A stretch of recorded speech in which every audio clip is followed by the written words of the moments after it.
Hey guys, this is Jake here with the remediation of my literature review on ghostwriting, which I did for project number 2. You may be wondering what the headphones and the microphone are for, and that's just because I was able to refashion my home studio into being able to bring some clear sound and video along here as I refashion this literature review into the new media outlet of video and audio. Thought I would want to bring it to you as clear and concisely as possible, so that's what we're going to do.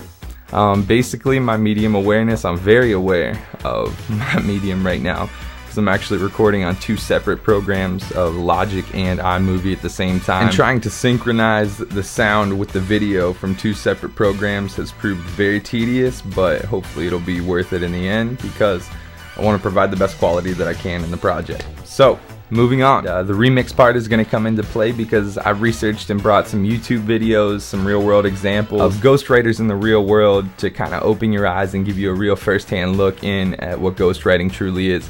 Since ghostwriting is really such a broad complex that it was hard to fit it into 12 pages. Done what I can and just really tried to have fun with it because let's be honest, in order for you to really get the full benefit and absorb the information, there's no way that I could just go through here and read you this 12-page literature review. I mean, let's be honest, this is 12 dull pages of explanation on ghostwriting right here. So I've remixed it in a fashion to where I hope that it's watchable.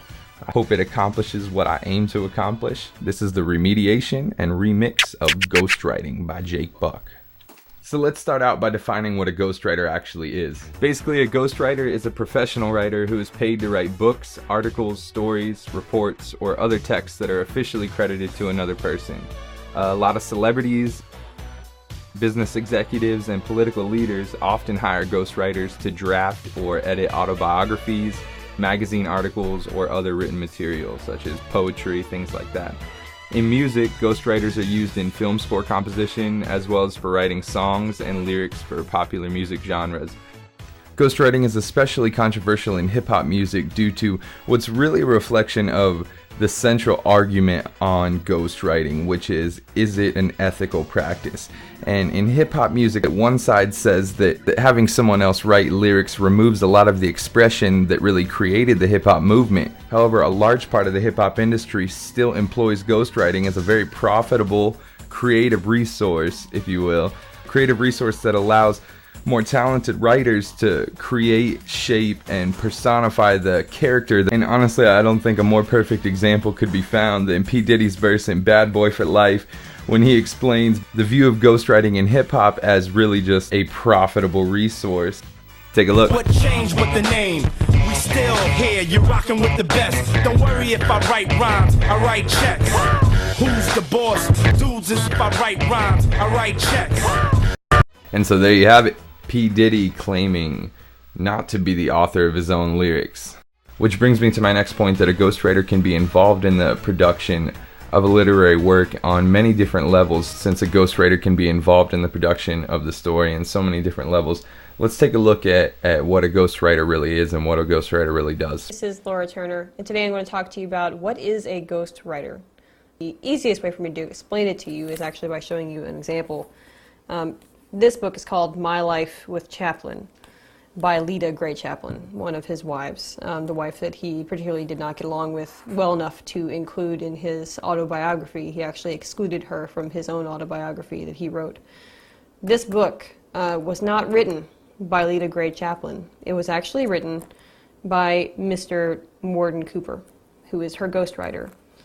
Because Lita Gray Chaplin was not a writer, but Lita Gray Chaplin had a lot of interesting things to say about Charlie Chaplin. So she decided that she needed to write a book about him under her name, but to actually have a writer write it for her. So this is actually detailed, My Life with Chaplin, an intimate memoir by Lita Gray Chaplin with Morton Cooper. And now we know, who actually wrote the book. Sometimes you'll pick up books by people, this woman was a celebrity in her time, by celebrities, and they will often be written by the celebrity with someone else. So a ghostwriter is someone who works with a writer in order to write a book about what they would write about if they were a writer. So there you see a little bit about the varying degrees of authorship shared by the ghostwriter. I found it funny in the example that in the recent release of the Jersey Shore cast members' novels, that their authors were very prominently mentioned on the cover as well as on Kanye West's novel. However, celebrities such as Lance Armstrong and Sarah Palin's novel, there is no mention of the ghostwriter on the cover. And I find that funny because when it comes to celebrity status and ghostwritten novels like this, it really is in a sense that the celebrity orphan's status is actually warranting the text worth reading, which is kind of sad that to really be a best-selling novel these days or to be considered worth reading by the public, that it needs a celebrity face behind the text. Regardless of the ethics associated with the profession of ghostwriting, it still today remains a profession, so you have to wonder how much do ghostwriters actually make. Don Griffin, in an article in Writers Weekly, says that ghostwriters with no books under their belt typically charge $7,000 to $9,000, depending on subject matter, length, research, etc.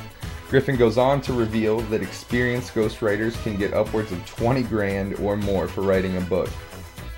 When it all comes down to it, ghostwriting remains a profession and a compositional assistance service that is frequently used in all fields of literature.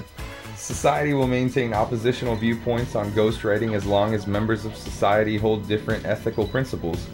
Ghostwriters serve to progress their field through writing and literature, and progress is something beneficial to all of society.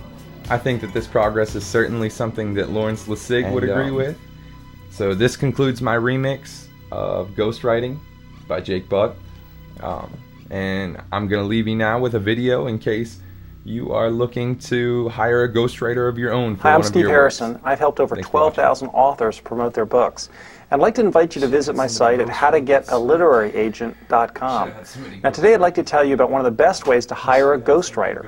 It's very simple. Go to the bookstore and look for similar but not directly competitive books in your category, or a similar one, and look for the, quote, with name on the books. That is that when you see that a book, for example, is written by John Smith with Paul Martin, then Paul Martin is probably the ghostwriter. Now, there's often some contact info in the book to help you get in touch with Paul Martin. So when you flip to the author's biographies, it'll probably say something like, Paul Martin is a professional writer based in such and such a place. And there might be some contact info. Or you can Google Paul Martin writer or use superpages.com to track Paul down. So I hope this tips helps, and feel free to take a look at my site, howtogetaLiteraryAgent.com.